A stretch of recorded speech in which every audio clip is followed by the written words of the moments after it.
நாடு முழுவதும் விநாயகர் சதுர்த்தி விழா இன்று கோலாகலமாக கொண்டாடப்பட்டு வருகிறது. ஆண்டுதோறும் ஆவணி மாதத்தின் வளர்பிறை சதுர்த்தி நாள் விநாயகர் சதுர்த்தியாக கொண்டாடப்படுகிறது. இந்த ஆண்டும் விநாயகர் சதுர்த்தி விழா கோலாகலமாக கொண்டாடப்பட்டு வருகிறது. விநாயகர் சதுர்த்தியை ஒட்டி தமிழகத்தில் உள்ள விநாயகர் கோயில்களில் அதிகாலை நடை திறக்கப்பட்டு சுவாமிக்கு சிறப்பு அபிஷேக ஆராதனைகள் செய்யப்பட்டன.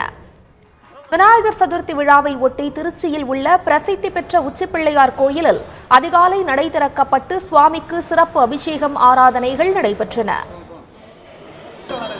மலையடிவாரத்தில் உள்ள மாணிக்க விநாயகருக்கும் மலை உச்சியில் உள்ள உச்சிப்பிள்ளையாருக்கும் 150 கிலோ அரிசி மாவில் செய்யப்பட்ட மெகா கொழுக்கட்டை சுவாமிக்கு படைத்து வழிபாடு செய்யப்பட்டது.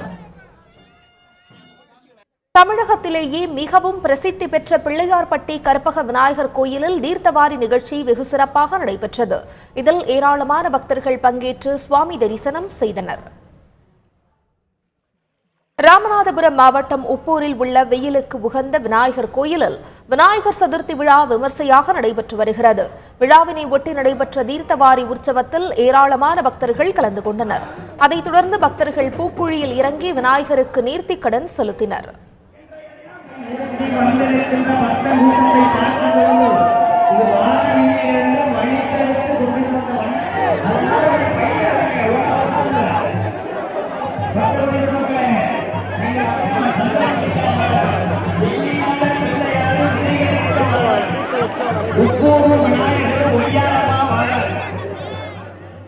வெயிலுகந்த விநாயக பெருமானுக்குத்தான் திருக்கல்யாணமும் நமது பூக்குழி உற்சவமும் சிறப்பாக நடந்து கொண்டிருக்கிறது. ஒரு காலத்தில் பிள்ளை இல்லாத ஒரு பக்தர் இந்த பூக்குழியை ஏற்படுத்தி செய்ததால் அவருக்கு பிள்ளை வரம் கொடுக்கப்பட்டதாம்.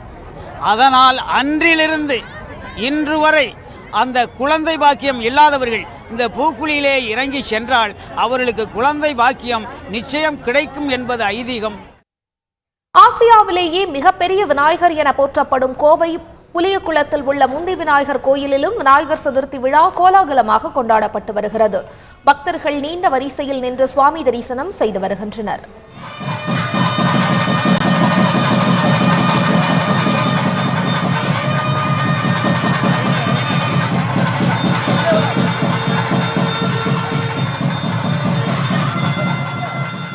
சேலத்தில் உள்ள பிரசித்தி பெற்ற ராஜகணபதி கோயிலில் அதிகாலை நடை திறக்கப்பட்டு சுவாமிக்கு சிறப்பு அபிஷேகங்கள் செய்யப்பட்டன.